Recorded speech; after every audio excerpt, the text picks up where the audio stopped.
معزز خواتین، السلام علیکم ورحمۃ اللہ وبرکاتہ۔ نحمده ونصلی علی رسولہ الکریم، اما بعد فاعوذ باللہ من الشیطان الرجیم، بسم اللہ الرحمن الرحیم، رب اشرح لی صدری ویسر لی امری واحلل عقدۃ من لسانی یفقہوا قولی۔ میری عزیز بہنوں، آج ہم شکر کے موضوع پر کچھ گفتگو کریں گے۔ اللہ سبحانہ وتعالیٰ نے جو کتاب ہم پر نازل کی، یعنی ہمارے لیے بھیجی، ہماری ہدایت کے لیے، ہماری رہنمائی کے لیے، اگر ہم دیکھیں تو اس کا آغاز ہوتا ہے الحمدللہ رب العالمین سے، کہ سب تعریف، سب شکر اللہ رب العالمین کے لیے۔ حقیقت یہ ہے کہ اللہ تعالیٰ کی ہم پر بے شمار نعمتیں ہیں، اتنی کہ جن کو ہم گن بھی نہیں سکتے۔ وَإِن تَعُدُّوا نِعْمَتَ اللَّهِ لَا تُحْصُوهَا۔ خود ہماری ذات کے اندر، ہمارے آس پاس، زمین و آسمان میں کچھ ایسی ہیں کہ جن کو ہم دیکھتے ہیں، کچھ ایسی ہیں کہ جن کو ہم دیکھتے بھی نہیں اور ان کا ادراک بھی نہیں کرتے، ان کو جانتے بھی نہیں۔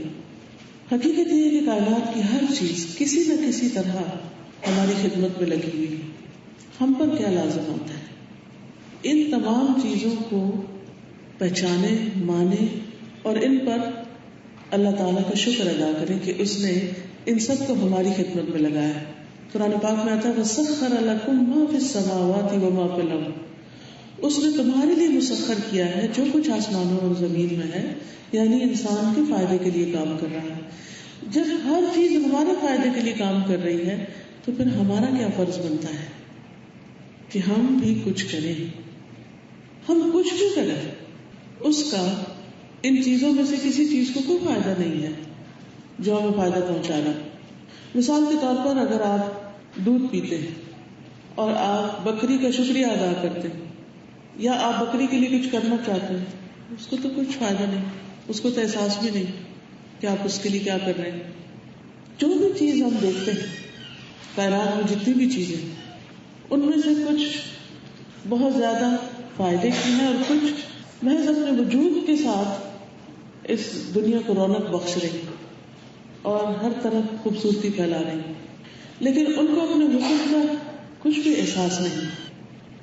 مثلاً پھول کو نہیں پتا وہ کتنا خوبصورت ہے، تو اس کی خوبصورتی کس کے لیے؟ اس کے رنگ، اس کی نزاکت، اس کے شیڈ، اس کی پنکھڑیاں، یہ ساری چیزیں کس کے لیے؟ اگر آپ صرف ایک پھول پر ہی غور کرنا شروع کر دیں، یا اس کے اندر پائی جانے والی خوشبو یا اس کا رنگ، تو یہ سب کچھ پھول کو تو کچھ فائدہ نہیں دے رہا۔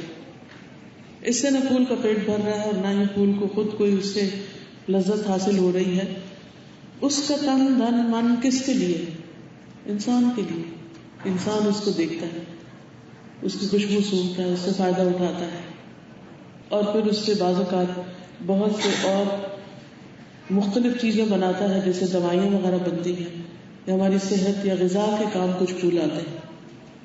تو یہ سب کچھ جب ہمیں فائدہ پہنچا رہا ہے تو ہم جواباً ان کو کچھ بھی نہیں دیتے، دے بھی نہیں سکتے۔ لیکن ہمیں کرنا کیا ہے کہ جس نے اس کو ہمارے لیے بنایا ہے ہم اس کے شکر گزار ہوں، ہم اس بات کو ماننے والے ہوں کہ یہ اسی کی طرف سے ہے، اسی نے ہمیں دیا ہے، کوئی اور نہیں دینے والا۔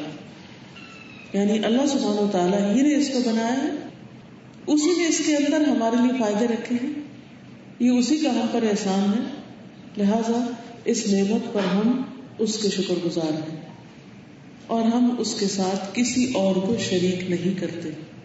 تو گویا شکر ادا کرنے کے لیے ضروری ہے کہ ہم شرک سے پوری طرح بچنے والے ہیں، کہ جس کی طرف سے نعمت آئی ہے اسی کے لیے اس کو مانیں اور پھر اس کی اطاعت کریں، اس کے وفادار بن جائیں، اس کے آگے جھکیں، اور مزید بھی اگر ہمیں کوئی ضرورت ہے تو اسی کی طرف رجوع کریں۔ جیسے ابن عباس رضی اللہ تعالیٰ عنہ کو نبی صلی اللہ علیہ وسلم نے فرمایا تھا کہ اذا سألت فاسأل اللہ، جب تم مانگو تو اللہ سے مانگو، وَإِذَا اسْتَعَنْتَ فَاسْتَعِنْ بِاللَّهِ، اور اگر مدد چاہیے تو اللہ سے مدد مانگو۔ تو اللہ سے سوال کرنا، اللہ تعالیٰ سے مدد چاہنا، اس کی طرف رغبت کرنا، اس کی طرف متوجہ ہونا، اس کی طرف پلٹنا، یہ سب شکر کے اظہار کے طریقے ہیں. تو شکر کے لیے اللہ سبحانہ وتعالیٰ نے ہمیں حکم بھی دیا ہے. قرآن مجید میں آتا ہے وَكُن مِّنَ الشَّاكِرِينَ کہ آپ شکر گزار بندوں میں شامل ہو جائیں. یہ سورۃ الاعراف کی آیت نمبر 144 ہے. اور اس شکر کا اظہار صرف کسی ایک مخصوص وقت میں نہیں ہوگا بلکہ دن کے مختلف حصوں میں ہم شکر ادا کرتے رہیں. مثلاً جب ہم نیند پوری کرنے کے بعد صبح اٹھیں تو پہلا کلمہ ہماری زبان پر کیا ہونا چاہیے؟ الحمدللہ الذی احیانا بعدما اماتنا والیہ النشور. کہ اللہ کا شکر ہے جس نے موت کے بعد ہمیں زندگی عطا کی ہے, اس نیند کے بعد ہمیں جاگنے کی توفیق دی اور اسی کی طرف پھر اکٹھے ہونا ہے, جمع ہونا ہے, پھر اٹھایا جانا ہے, یعنی اسی کی طرف ہمیں پلٹنا ہے. تو اس سبق کو یاد کرنا. پھر اسی طرح صبح اٹھتے ہیں تو بھوک لگی ہوتی, جب کھانا ملتا ہے تو کیا کرنا چاہیے؟ اللہ ہی کا نام لے کر کھانا چاہیے اور کھانے کے بعد اللہ ہی کا شکر ادا کرنا چاہیے. پیاس لگتی ہے, پانی ملتا ہے, پانی پیتے ہیں تو کیا کرنا چاہیے؟ اللہ تعالیٰ کا شکر ادا کرنا چاہیے. اللہ تعالیٰ ایسے بندے سے محبت کرتا ہے کہ جو نعمت کے ملنے پر شکر ادا کرتا ہے. اور پھر اس کا وعدہ ہے لئن شکرتم لازیدنکم, اگر تم شکر ادا کرتے رہو گے تو میں تمہیں نعمتیں اور زیادہ دوں گا. یعنی ان نعمتوں کی حفاظت بھی ہوگی اور ان میں اضافہ بھی ہوتا چلا جائے گا. تمہارا حال پہلے سے بہتر ہوتا چلا جائے گا. حقیقت یہ ہے کہ اللہ تعالیٰ اپنے بندوں پر ظلم نہیں کرتے. یہ ہم خود انسان ہیں جو اپنی جانوں پر ظلم کرتے ہیں. اور وہ ظلم کیا ہے؟ ظلم کہتے ہیں کسی چیز کو اس کا حق نہ دینا. جب ہم کھانے پینے کا حق نہیں دیتے یعنی شکریہ ادا نہیں کرتے, شکر گزار نہیں ہوتے, تو دراصل ہم اپنے اوپر ظلم کر رہے ہوتے ہیں. یعنی جو ذمہ داری ہماری تھی ہم اس کو پورا نہیں کرتے اور اللہ سبحانہ وتعالیٰ کے حق میں کمی کرتے ہیں. اللہ تعالیٰ کو ہماری عبادت کی ضرورت نہیں, اس کو ہمارے ذکر کی, اس کو کلمہ شکر کی, اس کو ہمارے الحمدللہ کہنے کی, ان نعمتوں کے اعتراف کی, اکنالج کرنے کی اس کو کوئی ضرورت نہیں, نہ اس کو اس کا کوئی فائدہ ہے. لیکن اس نے ہم پر جو یہ لازم کیا ہے یہ دراصل ہمارے اپنے ہی فائدے کے لیے ہے. اور اس میں سب سے بڑا فائدہ کیا ہے کہ انسان جب دنیا میں نعمتوں کو پہچان کر, محسوس کر کے زندہ رہتا ہے, زندگی بسر کرتا ہے, تو ایک خوشگوار زندگی بسر کرتا ہے.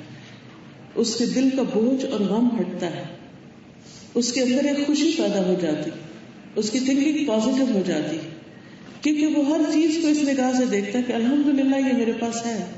اس کی ایک سینس آف اچیومنٹ ہوتی, اس پر وہ شکر ادا کرتا ہے اور خوش ہوتا رہتا ہے.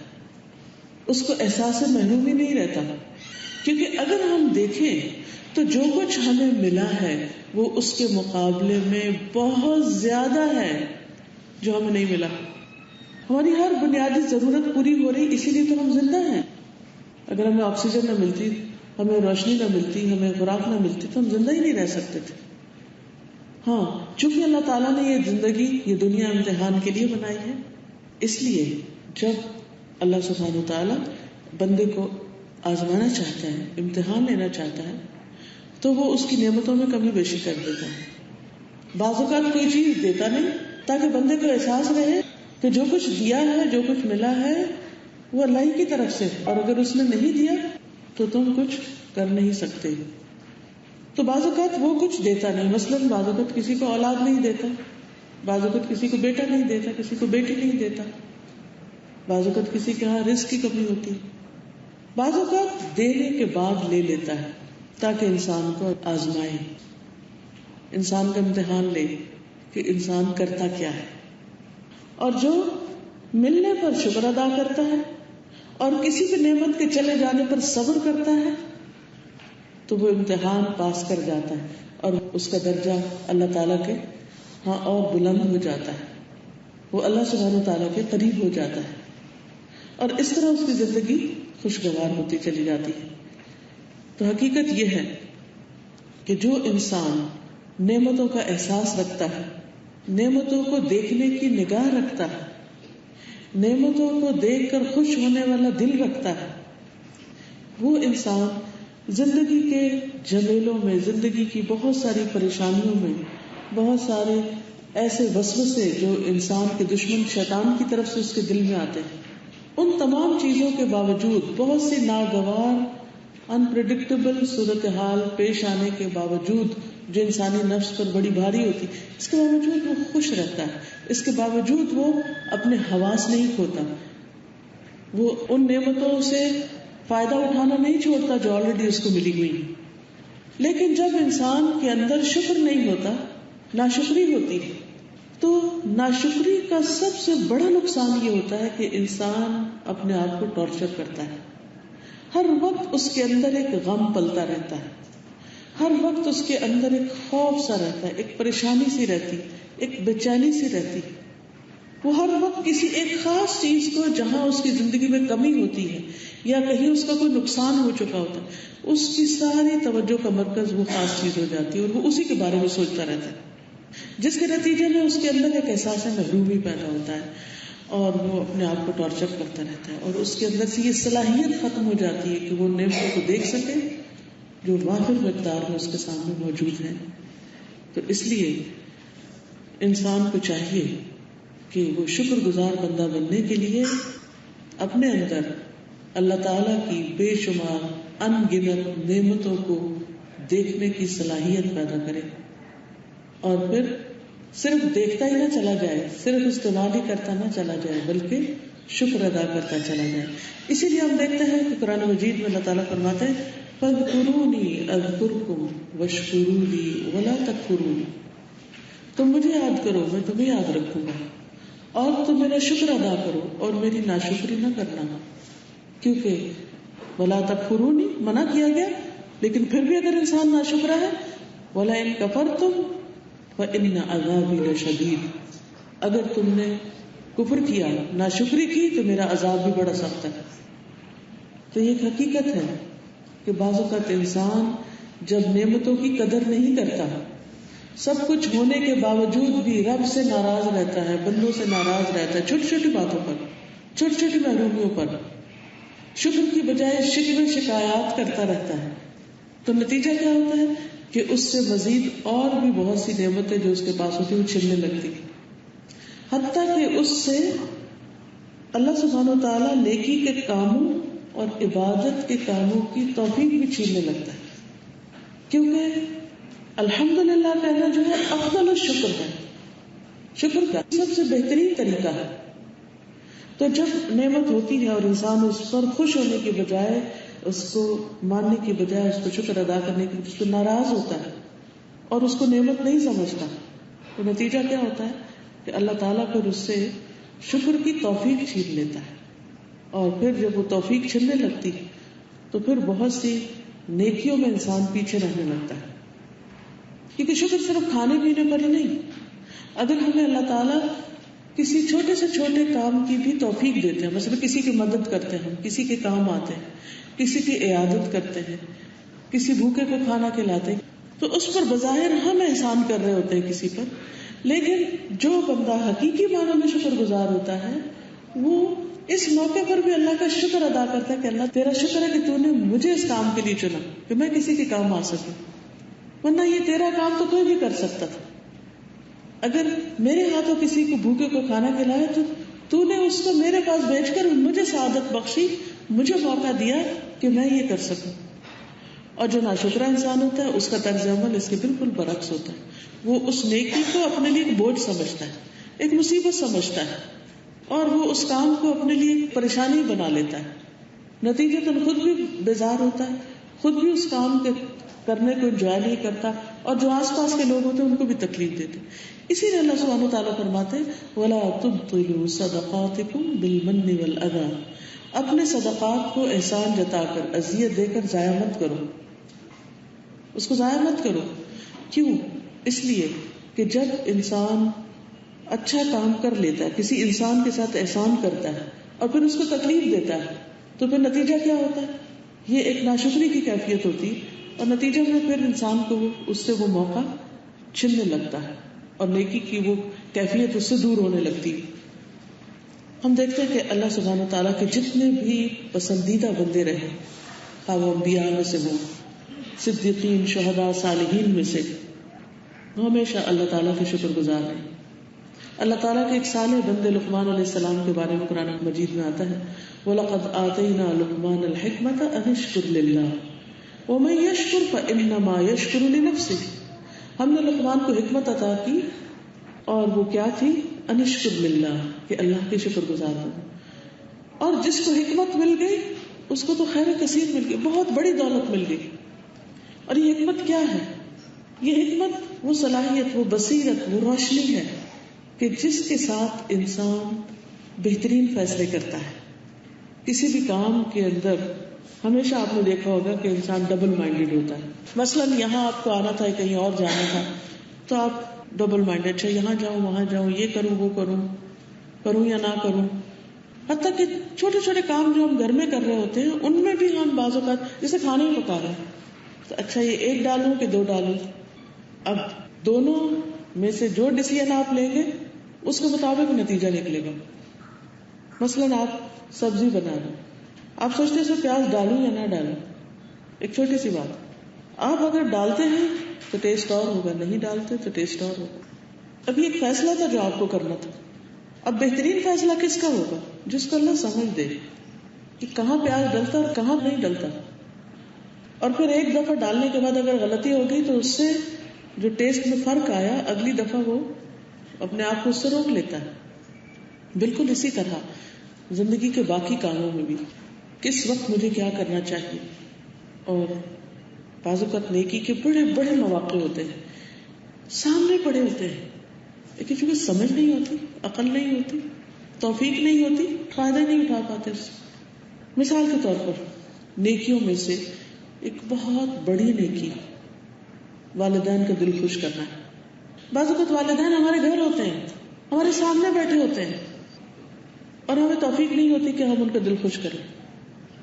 ایک شخص ابن عباس کے پاس آیا، کہنے لگا کہ مجھ سے قتل ہو گیا ہے اور میں بہت نادم ہوں، بہت پریشان ہوں، میری معافی کی کوئی صورت ہو سکتی؟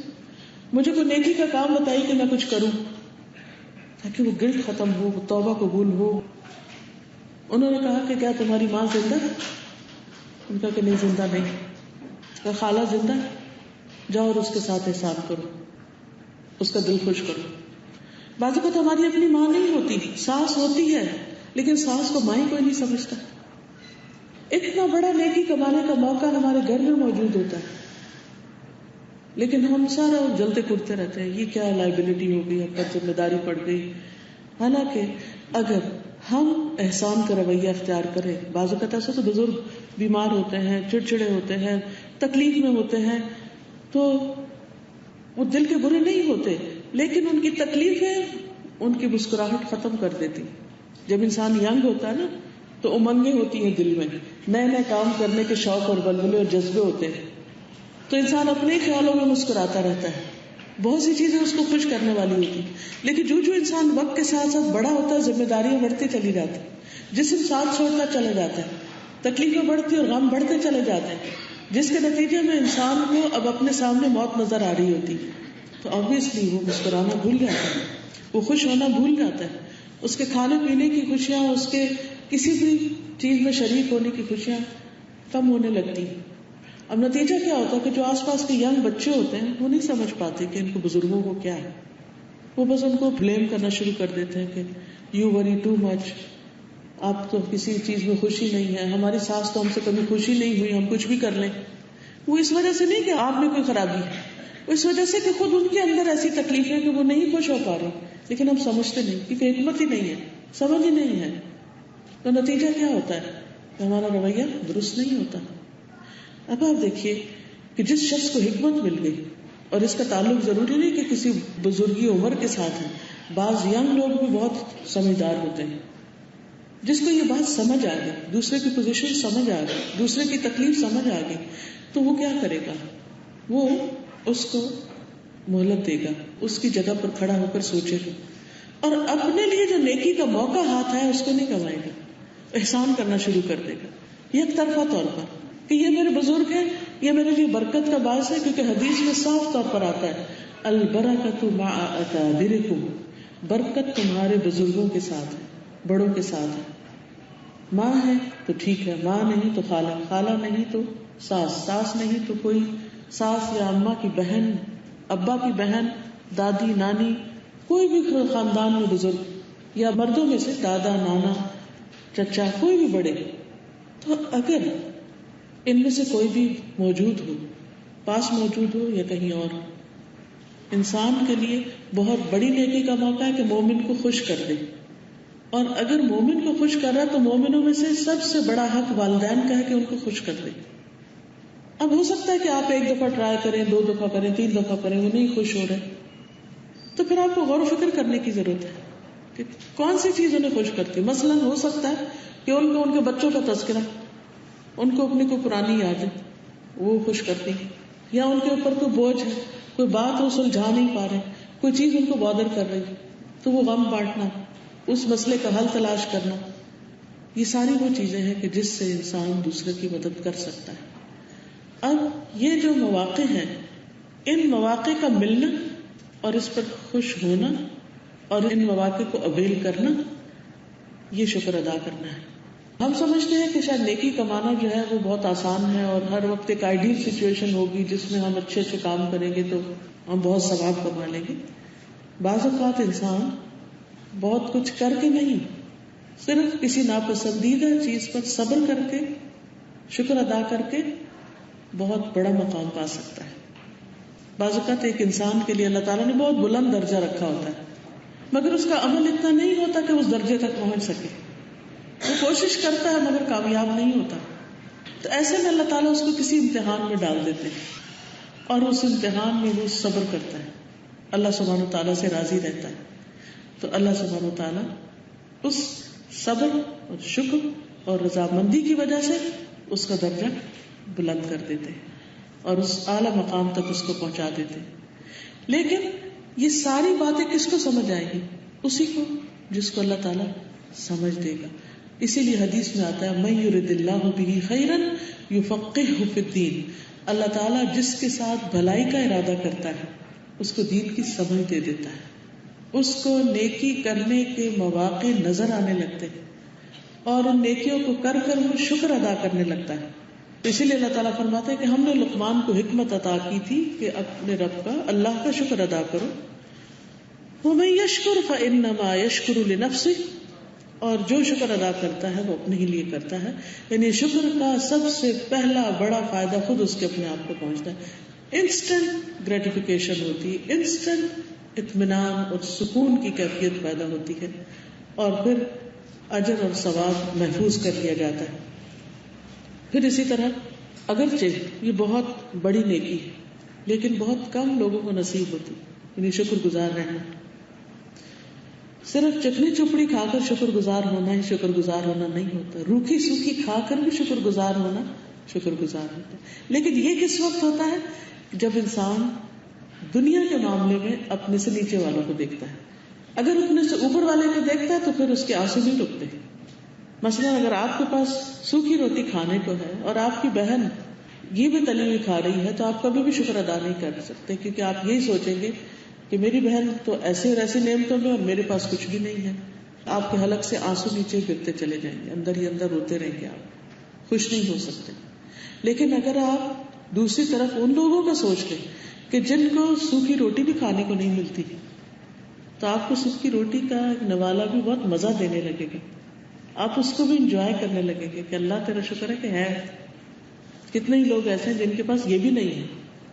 تو اس لیے کبھی بھی کسی چیز پر اگر دل چھوٹا ہونے لگے، اگر یہ خیال آنے لگے کہ میری تو قسمت پھوٹی ہوئی ہے اور میرے پاس تو کچھ بھی نہیں ہے اور میرا تو شوہر بھی اچھا نہیں اور میرے تو بچے بھی ایسے ہیں، تو فوراً سوچئے ان لوگوں کے بارے میں کہ جن سے اللہ تعالیٰ نے یہ نعمتیں لے لی ہیں یا ان کے پاس ہے ہی نہیں. اب مثلا بچوں کو پیدا کرنا، بچوں کا پالنا پوسنا، ان کو بڑا کرنا ایک تکلیف دہ عمل ہے اور ایک مسلسل رسپانسبلٹی، ایک مشکل کام. اس میں 2 طرح کی خواتین ہوتی، کچھ تو ہر وقت بچوں کو کوستی رہتی ہیں اپنے آپ کو، بعض اوقات بچوں کو بددعائیں بھی دینے لگتی ہیں، بعض اوقات ان کو برا بھلا کہتی ہیں، موت تک ان کے لیے مانگنے لگتی ہیں، ایسی بھی مائیں ہوتی ہیں. اور کچھ ایسی ہوتی ہے کہ جو یہ بات سمجھ لیتی ہے کہ بچے تو ایسے ہی ہوتے ہیں اور اسی طرح پلتے ہیں، اور یہ ایک مستقل کام ہے جو کرنا ہے، اسے ایکسپٹ کر لیتی ہیں اس مشکل کو، اور اس کے بعد یہ سوچ کر کہ یہ ہمارے لیے صدقہ جاریہ ہوں گے، یہ ہمارے لیے آنکھوں کی ٹھنڈک ہوں گے، دنیا اور آخرت میں ہمارے لیے خیر بھلائی کا سبب ہوں گے، تو اس خوشی کو سامنے رکھتے ہوئے، اس انجام کو سامنے رکھتے ہوئے، ان ساری تکلیفوں کو، بچوں کی طرف سے آنے والی پریشانیوں کو صبر کے ساتھ جھیلتی رہتی اور شکر گزار رہتی. اب مثلاً بعض خواتین ایسی ہوتی ہیں کہ جن کے بچے بچتے ہی نہیں، ایک پریگنینسی ہوئی وہ ختم ہو گئی، ایک بچہ پیدا ہوا وہ فوت ہو گیا، دوسرا تیسرا، کئی ایسی مثالیں ملتی. اب بظاہر دیکھنے میں تو ہائے بیچاری، لیکن حقیقت یہ کہ ہائے بیچاری نہیں. جس عورت کا کوئی بچہ فوت ہو جاتا ہے اور وہ اس پر صبر کرتی تو قیامت کے دن وہ بچہ اس کو جنت میں لے جانے کا سبب بنے گا. لیکن اگر دنیا میں ایسی کوئی عورت نظر آئے تو سارے خاندان والے بھی تانے دینا شروع کر دیتے ہیں، اور وہ خود بھی اپنے اندر ایک پریشانی کا شکار ہو جاتی ہے، یا پھر روتے دھوتے زندگی بسر کرتی ہے کہ شاید میں بہت بدقسمت ہوں، کیونکہ سب اس کو منحوس قرار دینے لگتے ہیں. اب وہ اپنا مقام کہاں دیکھ رہی ہے؟ لوگوں کی نظروں میں. حالانکہ وہ اگر اپنا مقام دیکھے اللہ کی نظر میں اور اس صبر کا اجر جان لے اور اپنا آخرت کا انجام سمجھ لے تو اس کے لیے یہی دکھ اور یہی تکلیف بہت شکر گزاری کا سبب بن جائے گی. بعض اوقات ماں باپ میں لڑائی ہوتی، یعنی ایک طرف بچوں کی تکلیف ہوتی، کبھی ماں باپ کی طرف سے تکلیف ہوتی. ماں باپ کے بیچ میں لڑائی اور بچے ان کو دیکھ دیکھ کے سہم رہے، خوف کا شکار ہیں، پریشانی کا شکار ہیں، دکھ کا شکار ہیں. لیکن ایسے میں پھر دو رویے، ایک رویہ یہ ہے کہ انسان پریشان رہے، اور دوسرا یہ کہ اس موقع پر بھی شکر ادا کرنے والا ہو. اب کیسے شکر ادا کرے؟ کیسے شکر ادا کرے؟ گھر میں ہر وقت لڑائی فساد ہے. ٹھیک ہے یہ تکلیف ضرور ہے، لیکن یہ ہے کہ ایٹ لیسٹ ماں باپ ہیں تو صحیح، وہ جیسے بھی ہیں تو صحیح. کیونکہ ماں باپ جیسے بھی ہوں، ان کی آپس میں نہ بھی بنتی ہو، ان میں سے ہر ایک اپنے بچوں کے لیے بہت اچھا ہوتا ہے، ان کے لیے دعائیں کرنے والا، ان کی خیر چاہنے والا. اور حقیقت یہ ہے کہ جو دعائیں ماں باپ مانگتے ہیں اپنے بچوں کے لیے وہ کوئی اور نہیں مانگتا، اور جس کثرت سے مانگتے ہیں. تو اگر آپ کو ماں باپ سے کوئی بھی فائدہ نہ پہنچ رہا ہو، صرف دعاؤں کا فائدہ پہنچ رہا ہو، تو بھی سمجھے کہ آپ خوش قسمت ہیں کہ آپ کو مخلصانہ دعائیں مل رہی ہیں. پھر بعض اوقات ماں باپ فوت ہو جاتے ہیں تو انسان دکھی ہو جاتا ہے. ایسے بھی یاد کیجیے حضور صلی اللہ علیہ وسلم کو، جن کے والد انہوں نے دیکھے ہی نہیں، جن کی والدہ 6 سال کی عمر میں فوت ہو گئی. کیا پہچان ہوتی ہے بچے کو؟ کچھ بھی یاد نہیں ہوتا. لیکن دنیا کے عظیم ترین انسان بن کر اٹھتے ہیں. کبھی بھی سیلف پٹی کا شکار نہیں ہونا چاہیے. میں ایسا کیوں ہوں؟ کیونکہ مجھے اچھا ماحول نہیں ملا. یہ بھی ایک ناشکری ہوتی ہے. انسان اپنی صلاحیتوں سے فائدہ نہیں اٹھاتا، ہر وقت کوئی نہ کوئی ریزن تلاش کرتا ہے اپنے فیلئر کی اور دوسروں کو بلیم کرتا رہتا ہے. کیونکہ بچپن میں ہمارے گھر کا ماحول اچھا نہیں تھا اس لیے میں دینی نہیں، میرے ماں باپ ریلیجس نہیں تھے اس لیے میں ریلیجس نہیں. بھائی ٹھیک ہے وہ تو ایک پارٹ تھا، اس کے بعد دنیا میں اپرچونٹیز ختم تو نہیں ہوگی. سکھانے کے لیے، سیکھنے کے لیے اور بہت سے مواقع تھے. کبھی انسان پریشان ہوتا کہ اوہ اب اتنی عمر گزر گئی ہے، اب میں کوئی کام کروں، اب تو میں کچھ بھی نہیں کر سکتا. ہر وقت یہ سوچتے رہتے اب تو میری عمر گزر گئی ہے، اب تو موقع چلا گیا. نہیں، ابھی بھی بہت کچھ. زندگی کے آخری لمحے تک زندگی کی نعمت موجود ہے. آج سفر شروع کر دیجیے اللہ کے راستے میں، اللہ کی پسند کے مطابق. اگر آپ کا ایک قدم بھی کسی ڈائریکشن پہ چل پڑا تو اسی سے بخشش ہو جائے گی. اصل بات ریئلائزیشن کی. یاد رکھیے وہ شخص جس نے 99 قتل کیے تھے، لیکن اس کے اندر یہ تھا کہ مجھے توبہ کرنی ہے. وہ بے چین تھا اس چیز کے لیے، اور اللہ کو اس کی سچی نیت پتہ تھی. وہ ایک راہب کے پاس جاتا ہے اور چاہتا ہے کہ اس کو کوئی طریقہ بتایا جائے کہ اس کی معافی ہو جائے. تو راہب کہتا چونکہ وہ کم علم تھا، اس کو پتہ نہیں تھا، اس نے ایسے فتویٰ دے دیا نہیں تمہاری معافی نہیں ہو سکتی، تم بہت گناہ گار ہو. جسے عام طور پہ لوگ فتوے دیتے رہتے کہ اللہ فلاں کو نہیں بخشے گا. یہ جملہ بھی نہیں نکالنا چاہیے مجھ سے، کیونکہ اللہ تعالیٰ فرماتے ہیں یہ کون ہے جو مجھ پہ قسم کھا رہا ہے، میں اس کو تو بخش دوں گا، میں تمہیں پکڑ لوں گا. تو آپ دیکھیے کہ جس وقت وہ راہب کے پاس گیا اس نے اس کو مایوس کر دیا اور پھر اس کو بھی قتل کر دیا. مگر پھر بھی وہ جو اس کا ارادہ تھا، جو نیت تھی، وہ سچی تھی کہ مجھے توبہ کرنی. پھر وہ تلاش کر کے کسی عالم کے پاس جاتا اور اس سے پوچھتا، تو اس سے امید دلاتا ہے کہ کہ تمہاری توبہ قبول ہو جائے، لیکن تم اپنی صحبت بدل دو، کمپنی چینج کر لو، کسی ایسے علاقے میں چلے جاؤ کہ جہاں تمہیں نیک لوگ ملے، تمہارا ماحول تبدیل ہو جائے. تو وہ دیر نہیں لگاتا، اسی وقت فیصلہ کرتا ہے اور چل پڑتا ہے، اسی وقت قدم اٹھا لیتا ہے. اور ابھی آدھا ہی فاصلہ طے کرتا ہے، آدھے فاصلے سے ایک بالش زیادہ کہ موت کے فرشتے آ جاتے ہیں اور دونوں طرح کے فرشتے آپس میں جھگڑنے لگتے ہیں. نیکی کے فرشتے کہتے ہیں ہم اس کی جان لیں گے کیونکہ اس نے توبہ کر لی تھی، دوسرے کہتے ہیں نہیں ہم لیں گے کیونکہ ابھی وہ وہاں نہیں پہنچا تھا جہاں یہ توبہ کے لیے جا رہا تھا یا اچھی زندگی بسر کرنے کے لیے.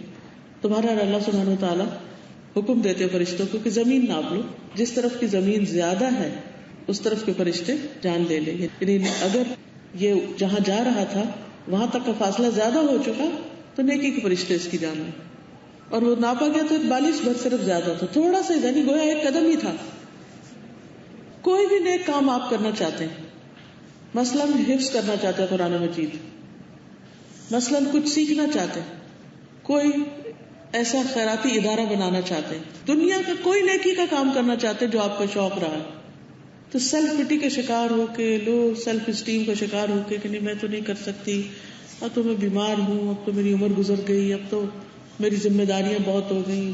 نہیں، اگر آپ سمجھیں نا کہ میرے پاس صرف ایک دن ہے زندگی کا تو آج ہی شروع کر دیں، کر گزرے. کیونکہ اگر آپ نے قدم اٹھا لیا تو اللہ قبول کرنے والا ہے. لیکن یہ وہی کر سکتا ہے کہ جو شکر گزار بندہ ہوتا ہے، کیونکہ اللہ تعالیٰ کا وعدہ ہے لئن شکرتم لأزیدنکم، اگر تم نے شکر ادا کیا تو میں تمہیں زیادہ دوں گا. یہاں کیسے شکر ہے کہ وہ اپنی اس نعمت کی صلاحیت کی قدر کر رہا ہے جو اللہ نے اس کو دی ہے، اس سوچ کی، اس خیال کی نیکی کا جو اللہ نے اس کے دل میں ڈالا، اس کے اوپر شکر گزار ہے کہ وہ اس کو عمل میں لے آئے. محض خیالات سے تو کوئی چیز نہیں بنتی جب تک انسان کوئی ایکشن نہ لے. تو ایکشن لینے کے لیے کیا ضروری ہے کہ جو سوچا ہے اس کو کر ڈالا جائے. تو اس سے کیا فائدہ ہوگا کہ انسان اللہ تعالیٰ کے قریب ہوگا اور فائدہ مند زندگی بسر کرے گا. لیکن اللہ تعالیٰ شکوہ کرتے کہ قلیلا ما تشکرون، کتنا کم ہے جو تم شکر ادا کرتے ہو. پھر اسی طرح شکر گزاری میں ایک تو اللہ تعالیٰ کی شکر گزاری ہے ہی الحمدللہ، لیکن دوسری طرف بندوں کا شکر گزار ہونا. حدیث میں آتا ہے لا یشکر اللہ من لا یشکر الناس، وہ بندہ اللہ کا شکر گزار ہو ہی نہیں سکتا جو بندوں کا شکریہ ادا نہیں کرتا. تو جن بندوں سے ہمیں فیض پہنچتا ہے ان سب کا شکریہ ادا کرنا ضروری ہے. جب شکریہ ادا کرنے کی بات ہوتی ہے تو ہم عام طور پر سمجھتے ہیں کہ صرف تھینک یو بول دو یا لکھ دو یا زبان سے، یا صرف کسی فارمل طریقے سے. اصل میں شکر گزاری یہ ہے کہ انسان کسی بھی انسان کے کیے ہوئے احسان پر خوشی کا اظہار کرے کہ الحمدللہ میں خوش ہوں. مثلا والدین نے آپ پر جو احسان کیے ان پر والدین کے سامنے خوشی کا اظہار، اس بات کا اظہار کہ میں اس بات پر شکر ادا کرتا ہوں، فخر کرتا ہوں کہ اللہ نے مجھے آپ جیسے والدین دیے. ان کی تعریف کرے لوگوں کے بیچ میں، کیونکہ جو لوگوں کے بیچ میں کسی کی تعریف کر دیتا وہ اس کے شکریہ کا حق ادا کر دیتا ہے. بعض اوقات ایسا بھی ہوتا ہے نا ہم کسی کے منہ پر نہیں بول سکتے، لیکن بیک بائٹنگ کتنی آسانی سے لوگ کر رہے ہوتے ہیں. تو rather than doing back biting کیا کرے انسان؟ دوسروں کی تعریف شروع کر دے، دوسروں کے جو ہم پر احسانات ہیں ان احسانات کا ذکر کرنا شروع کر دے. ماں ہے، خالہ ہے، بہن ہے، دوست ہے، احباب ہے، کوئی بھی ہے. حتیٰ کہ اگر گھر میں میڈز کام کر رہی ہیں تو ان کو بھی شکریہ بولے اور ان کا بھی اچھے لفظوں میں ذکر کرے. عام طور پر لوگ بیٹھے ہوتے ہیں تو نوکروں کے قصے لے کے بیٹھ جاتے ہیں اور ان کی برائیاں اور ان کے مسائل، اور ٹھیک ہے مسائل ہیں کیونکہ اگر ان کی اتنی عقل سمجھ ہوتی تو یہ کام تو نہ کرتے. تو جو کام ان کے حصے میں آیا اگر وہ اس کو پوری طرح نہیں بھی کر پاتے تو جو بھی وہ ایفرٹ لگا رہے ہیں تو اس پر شکر گزار ہونا چاہیے. ایک اور چیز یہ ہے کہ جب انسان شکر گزار ہوتا ہے تو ایک طرح سے انڈائریکٹلی وہ دوسرے کو انکریج کرتا ہے کہ وہ اور آگے بڑھے. مثلا اگر آپ میڈ کا شکریہ ادا کرتے تو عموماً لوگ کہتے ہیں نہیں سر پہ چڑھ جائیں. ٹھیک ہے جب وہ غلط کام کرے تو آپ ان کو ڈسپلن بھی کریں، لیکن جب وہ کوئی اچھا کرے تو نبی صلی اللہ علیہ وسلم نے کیا فرمایا کہ جب تمہارا غلام کھانا پکائے تمہارے لیے تو اس کو اس میں سے کچھ ایک دو لقمے کھلاؤ. اور یہ ایک دو لقمے کھلانا دراصل کیا ہے؟ اس کو شکریہ ادا کرنا، اس کو خوش کرنا کہ ہم اکنالج کر رہے ہیں کہ تم اچھا کام کرتے.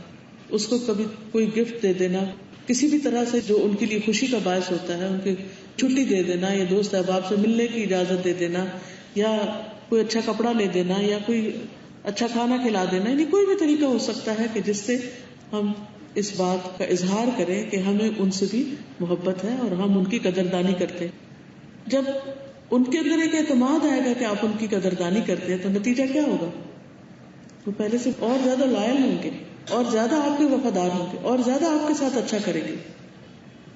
پھر اسی طرح بڑی بڑی چیزوں پر بھی شکر ادا کرنا چاہیے اور چھوٹی چھوٹی نعمتوں پر بھی، کیونکہ حدیث میں آتا ہے من لم یشکر القلیل لم یشکر الکثیر، جو چھوٹی چیز کا شکریہ ادا نہیں کرتا وہ بڑی کبھی نہیں کرتا، کیونکہ یہ پورا ایٹیٹیوڈ ہوتا ہے نا۔ یا تو آپ شکر گزار لوگوں میں سے، کیونکہ اللہ تعالیٰ فرماتے کم من الشاکرین، اپنا نام شکر گزاروں میں لکھواؤ، ان میں شامل ہو جاؤ، نہ شکر لوگوں میں نہیں، شکر گزاروں۔ تو شکر گزاروں میں کیسے ہوں گے؟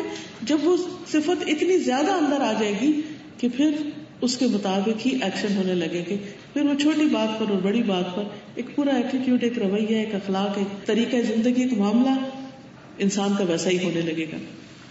پھر حدیث میں آتا ہے کہ وہ اللہ تعالیٰ کا شکر ادا نہیں کرتا جو لوگوں کا نہیں کرتا، اور اللہ کی نعمتوں کا اظہار شکر ہے اور ان کو چھوڑ دینا ناشکری ہے، اور جماعت پر رحمت اور فرقہ بندی عذاب ہے۔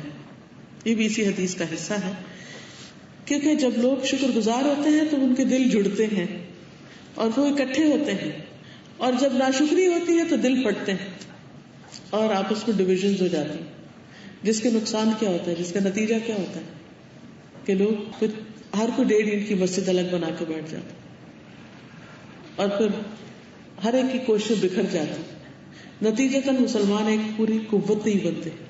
تو شکر گزاری کا ایک فائدہ یہ بھی ہے کہ اس سے دلوں کو جوڑا جا سکتا ہے، دل قریب آتے ہیں۔ حالانکہ اس میں کچھ گھستا نہیں ہے کہ انسان کسی کی بھی ایفرٹ کو اکنالج کر لے کہ ہاں اس کے اندر یہ چیز ہے۔ پھر اسی طرح انسان اپنے عمل سے شکر گزاری کرے، جیسے اللہ تعالیٰ کی عبادت میں کثرت کر کے۔ اب اس کے لیے کیا کرنے کی ضرورت ہے؟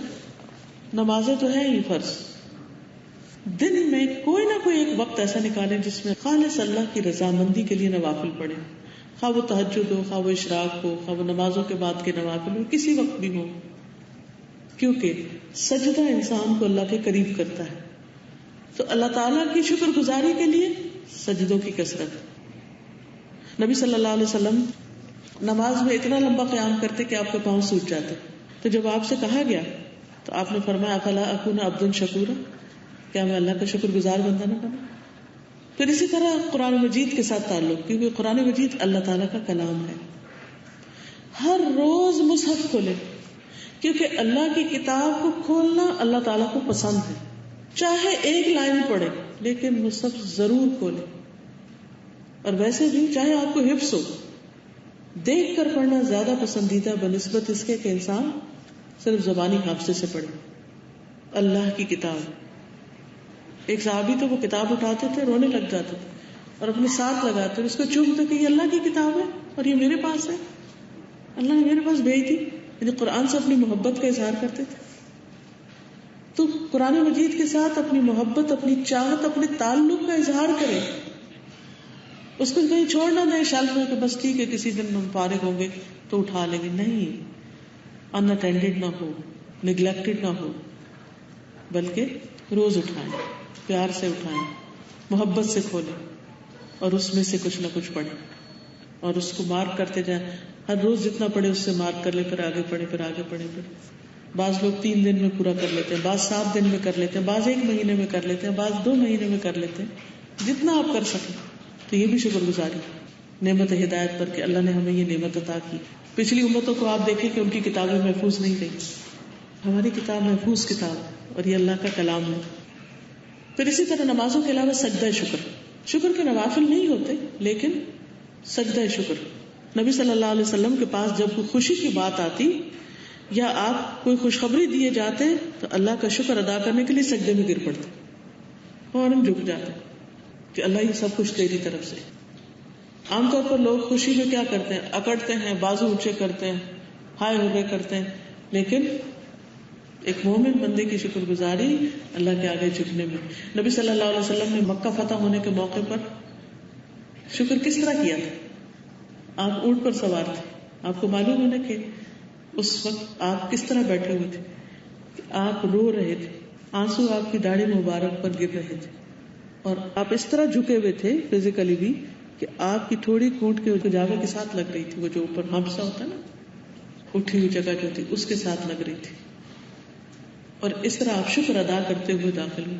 بنی اسرائیل کو بھی اللہ تعالیٰ نے حکم دیا تھا وَادْخُلُوا الْبَابَ سُجَّدًا, سجدہ ادا کرتے ہوئے, یعنی سجدہ شکر, نماز پڑھ کے تو نہیں, لیکن یہ کہ جھکتے ہوئے سجدے میں یعنی شکر کرتے ہوئے تم اس دروازے سے داخل ہونا. لیکن انہوں نے ناشکری کی تو اللہ سبحانہ وتعالیٰ نے ان پہ عذاب نازل کیا. تو یہ حقیقت ہے کہ جب بندہ نعمت پاتا اور شکر ادا نہیں کرتا تو پھر اللہ تعالیٰ ناراض ہو جاتا ہے, اور جو شکر ادا کرتا ہے اس پر اتنا اجر ہے, بے پناہ اجر.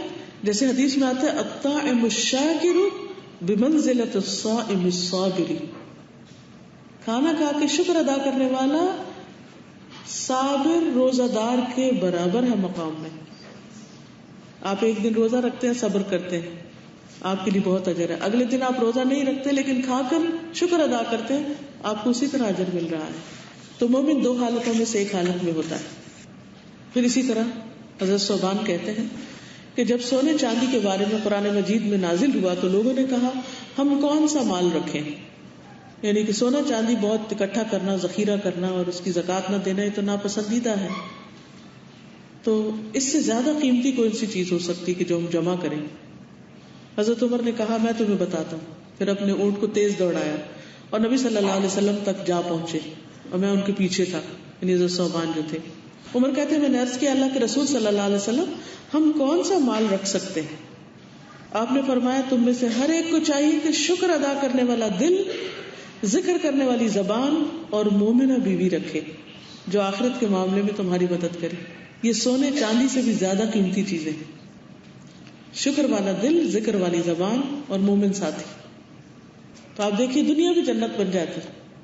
یعنی اگر آپ شکر ادا کر رہے ہیں اور آپ جس مجلس میں ہیں, جس محفل میں ہیں, جو آپ کے گھر میں لوگ ہیں وہ بھی شکر ادا کرنے والے ہیں اور پھر کثرت سے اللہ کا ذکر کرنے والے ہیں اور ایمان پر آپ کو تقویت دینے والے ہیں, سپورٹ کرنے والے ہیں, تو آپ دیکھیے دنیا میں بھی آپ کا دل خوش رہے گا, کیونکہ شکر بھی اطمینان قلب کا ذریعہ ہے, ذکر بھی اطمینان قلب کا ذریعہ ہے, اور اچھی کمپنی اور اچھا دوست اور اچھے ساتھی بھی خوشی کا باعث ہے. تو دنیا بھی جنت بن جاتی. اسی لیے آپ دیکھیے یوسف علیہ السلام کو جب ہر چیز مل گئی تو انہوں نے کیا دعا کی, فاطر السماوات والارض انت ولی فی الدنیا والآخرہ توفنی مسلما والحقنی بالصالحین, کہ اللہ مجھے صالحین کے ساتھ ملا دے, نیک لوگوں کی صحبت عطا کر دے, نیک لوگوں کی دوستی عطا کر دے. کیونکہ نیک لوگ, مومن لوگ اگر آپ غلطی کریں گے تو آپ کو بتائیں گے کہ غلطی ایسا نہیں کریں, اچھا کریں گے تو آپ کو سپورٹ کریں گے, آپ کو مدد دیں گے, آپ کی ہمت بنائیں گے, ڈھارس بنائیں گے. مثلا مومنہ بیوی میں سے سب سے بہترین مثال کون سی؟ حضرت خدیجہ کی, کہ فوراً آپ پر ایمان لائے, سب سے پہلی مومن, اور پھر کس طرح آپ کو سپورٹ کیا ہر چیز میں, صرف مال سے نہیں, مال سے تو کیا ہی, لیکن گڈ ورڈز کے ساتھ آپ کی خوبیوں کو یاد دہانی کرا کے. کہ جب نبی صلی اللہ علیہ وسلم پریشان ہوئے کہ میرے ساتھ کیا ہو گیا ہے, ایک بوجھ محسوس کر رہے تھے وحی کا, تو انہوں نے کیا کہا, کلا واللہ لا یخزیک اللہ ابدا, ہرگز نہیں, اللہ کی قسم اللہ آپ کو کبھی بھی رسوا نہیں کرے گا. اتنا کانفیڈینس, اتنا یقین, اتنا توکل اللہ سبحانہ و تعالیٰ کا, اللہ آپ کو کبھی رسوا نہیں کرے گا, کیونکہ آپ کی عادات اتنی اچھی. انک لتحمل الکلب وتکسب المعدوم وتقری الضیف, کہ آپ مہمانوں کی عزت کرتے ہیں, آپ لوگوں کا بوجھ اٹھاتے ہیں, آپ جن کے پاس نہیں ان کو کما کر دیتے ہیں. جو شخص اتنے اچھے اچھے کام کرے اللہ اس کو رسوا نہیں کرتا, اس کی عزت نہیں کم ہو سکتی, اللہ آپ کے ساتھ خیر و بھلائی کا معاملہ کرے. تو یہ وہ بیوی ہے, یہ مومنہ بیوی کے جو نبی صلی اللہ علیہ وسلم جب تک زندہ رہی ہر چیز میں آپ کے ساتھ رہی, ہر چیز میں سپورٹ کرتی رہی. تو اسی لیے جب ہم رشتے دیکھیں تو ٹھیک ہے, شکل عقل باقی چیزیں ہر ایک کی اپنی چوائس پسند ہوتی ہے, لیکن دین اور ایمان کے پہلو کو ہرگز نظر انداز نہ کریں. مثلا آپ کے بیٹے کے لیے اگر کوئی نیک مومن بیوی ہوگی تو اس کا فائدہ کیا ہوگا, وہ اس کو نیکی کے کاموں میں سپورٹ دے گی, ورنہ کیا کرے گی, وہ اس کے مال و دولت کو عیش و عشرت میں اڑا دے گی. اور جس میں نہ دنیا کا فائدہ نہ آخرت کا فائدہ. اور اس کے مقابلے میں جو ناشکری بیوی ہوتی ہے، نبی صلی اللہ علیہ وسلم نے فرمایا اللہ تعالیٰ قیامت کے دن اس عورت کی طرف دیکھے گا بھی نہیں جو اپنے شوہر کی ناشکری ہوتی، حالانکہ وہ اس سے کبھی بے نیاز نہیں ہو سکتی. یعنی کبھی بھی عورت اکیلا رہنا یا شوہر کے بغیر اس طرح خوش نہیں رہ سکتی جس طرح شوہر کا ہونا اور اس کا ساتھ ہونا اور اس کی سپورٹ ہونا اس کے لیے خوشی کا باعث ہو سکتا ہے. اور پھر خاص طور پر نبی صلی اللہ علیہ وسلم نے عورتوں کو نصیحت کی ایک موقع پر کہ وہ اپنے شوہروں کے شکر گزار ہوں. اسماء بنت یزید کہتی ہیں کہ میں اپنی سہیلیوں کے ساتھ تھی کہ نبی صلی اللہ علیہ وسلم ہمارے پاس سے گزرے. آپ نے ہمیں سلام کیا اور فرمایا سنو، نعمت دینے والوں کے ساتھ احسان فراموشی نہ کرنا، یعنی جو تم پر خرچ کرتے ہیں، جو تمہارا خیال رکھتے ہیں، تم ان کا احسان بھولنا نہیں. میں سوال کرنے میں بہت تیز تھی، حضرت اسماء بنت یزید کہتی ہیں. میں نے کہا اللہ کے رسول صلی اللہ علیہ وسلم، نعمت دینے والوں کی احسان فراموشی کیا ہے؟ یعنی ان کا احسان کیسے نہیں مانتا انسان؟ آپ نے فرمایا ہو سکتا ہے کہ تم میں سے کوئی ایک اپنے ماں باپ کے گھر عرصے تک بن بیاہی بیٹھی رہے کہ اس کی شادی نہ ہو، لیٹ ہو جائے، پھر اللہ اس کو شوہر دے، پھر اس کو اولاد بھی دے اس شوہر سے، پھر کسی بات سے غصے میں آ جائے تو ناشکری کرے اور کہے مجھے تجھ سے کوئی بھلائی نہیں ملی. حقیقت یہ ہے کہ ایک عورت کی ویکنس ہوتی ہے، کیونکہ جلد باز ہوتی ہے نا، خواتین جذباتی ہوتی، فوراً کنکلوژن پہ جمپ کر جاتی، اینڈ تک پہنچ جاتی. تو اسی لیے ہمیں یہ نصیحت کی گئی کہ شوہر بعض اوقات بہت کچھ کرتے ہیں تو ہم ایک لفظ نہیں بولتے کہ شکریہ آپ کا کہ آپ نے اتنا کچھ کیا، اتنا کچھ ہمیں دیا. کتنی خواتین ایسے ہیں جو اس بات پر شکر گزار ہوں کہ اللہ تعالیٰ نے ہمیں اس شوہر سے اتنی اچھی اولاد عطا کی. اگر ہماری شادی نہ ہوتی، شوہر نہ ہوتا تو اولاد کہاں سے ہوتی؟ لیکن اس بات کو تو کبھی عورت سوچتی بھی نہیں، بلکہ وہ سمجھتی کہ شاید ہمارے اوپر ظلم ہوا اور ہمیں اتنے بچے پیدا کرنے پڑے. لیکن ظلم نہیں ہے، یہ بھی اللہ کا احسان ہے. اللہ نے نیکی کا موقع دیا. دیکھیے دنیا میں کوئی بھی چیز فری نہیں، ہر نعمت کے ساتھ کوئی نہ کوئی تکلیف بھی. تو جب کوئی نعمت آئے اور اس کے ساتھ تکلیف ہو، تکلیف کو بھلا دیں، نعمت کو یاد رکھیں. مثال کے طور چھوٹی سی مثال دیتی ہوں. مثلا یہ پانی کی بوتل، ٹھنڈے پانی کی بوتل، مجھے پیاس لگی، میں اس کو کھولنا چاہتی ہوں، کھل نہیں رہی. اچھا، اب عام طور پر جب بوتل نہیں کھلتی تو پھر ہم کیا کرتے ہیں؟ ہمارے چہرے کے تاثرات کیا ہوتے ہیں، ہماری زبان سے کیا نکلتا ہے، اور ہم اس کے ساتھ سلوک کیا کرتے ہیں. یہ بھول جاتے ہیں کہ اس کے اندر ٹھنڈا پانی بھرا ہوا، میری نظر اس پہ رہنی چاہیے. اگر کھولنے میں کچھ تکلیف ہو گئی ہے تو سی سا کر کے تکلیف کا اظہار کرنا ہی نہ جانے، بلکہ اس کے اندر جو کچھ ہے اسے دیکھ کر خوش ہو اور اسے پی کر اللہ کا شکر ادا کرے. تو شکر زندگی کو خوشگوار بناتا ہے، شکر زندگی میں خوشیاں لاتا ہے. لیکن وہی شکر ادا کر سکتا ہے جو ہر نعمت کے ساتھ لگی ہوئی تکلیف کو بھلا کر، نظر انداز کر کے نعمت پر نظر رکھے. کیونکہ دنیا میں مکمل راحت کسی کے پاس نہیں اور کسی بھی چیز میں نہیں. ہمیشہ یاد رکھیے، دنیا میں مکمل راحت، مکمل خوشی، پورا سکون کسی بھی چیز میں نہیں، کیونکہ اللہ نے وہ صرف جنت میں رکھا ہے، یہاں نہیں رکھا. یہاں ہر چیز کے ساتھ مشکل ہے.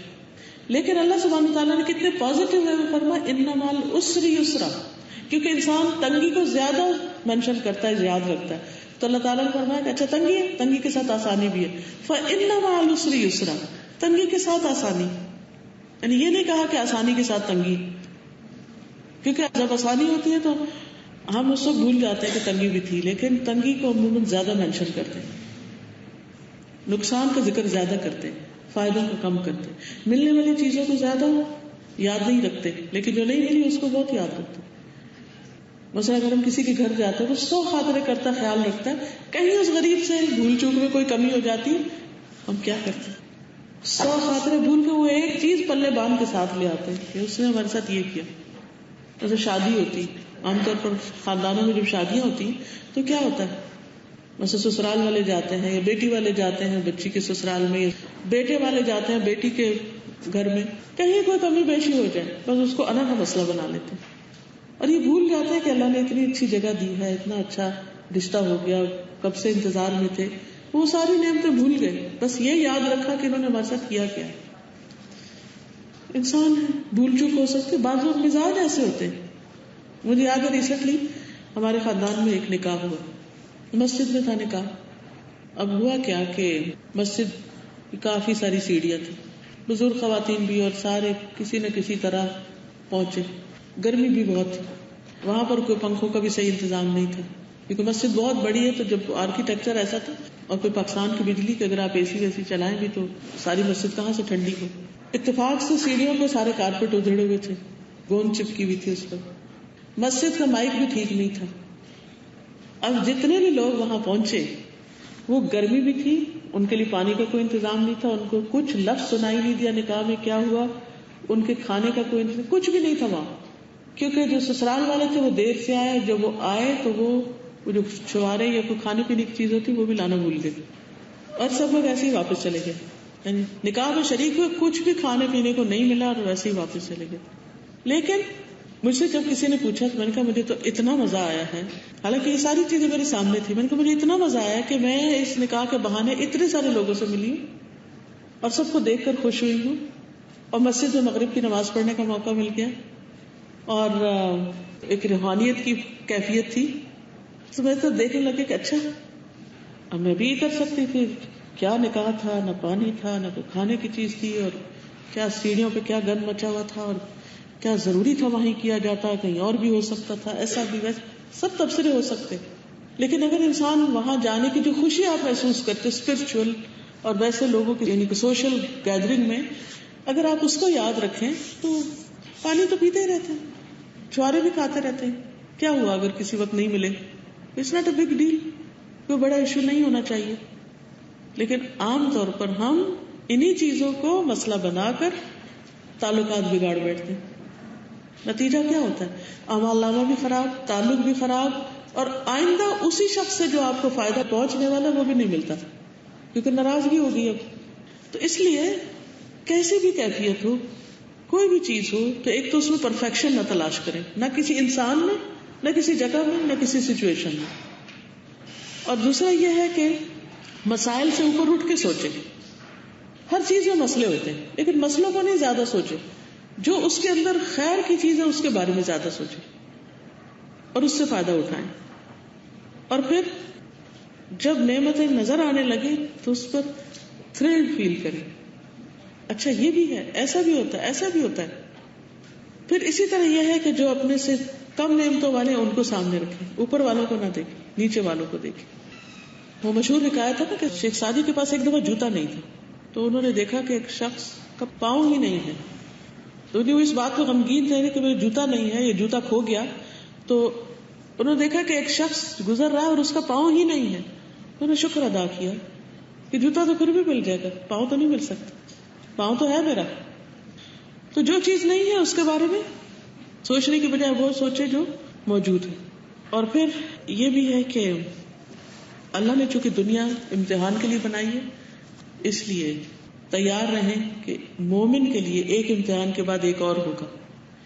مرتے دم تک مومن آزمایا جاتا ہے اور موت بھی اس کے لیے آزمائش. جب بندہ ایک سٹیپ اوپر چڑھ جاتا ہے تو وہاں یہ نہیں کہ اللہ تعالیٰ چھوڑ دیتے، پھر ایک اور آزمائش آتی، پھر ایک اور آتی، پھر ایک اور آتی، حتیٰ کہ بلند درجوں پہ پہنچ کے مومن اللہ سے ملاقات کرتا ہے. اللہ تعالیٰ سے دعا ہے کہ وہ ہمیں اپنا شکر گزار بندہ بنائے اور ہمیں عمل کرنے والا بنائے. وآخر دعوانا ان الحمد للہ رب العالمین. اللہ تعالیٰ آپ سب کو بہترین جزائے خیر عطا کرے کہ چھٹی کے دن آپ اپنے وقت میں سے ایک حصہ نکال کر یہاں تشریف لائے اور آپ نے چند باتیں سنی، اور میرے لیے بہت خوشی کی بات ہے کہ آپ سب سے یہاں ملاقات کر رہی ہیں. جزاکم اللہ خیرا. سبحانک اللہم و بحمدک، اشہد ان لا الہ الا انت، استغفرک و اتوب الیک.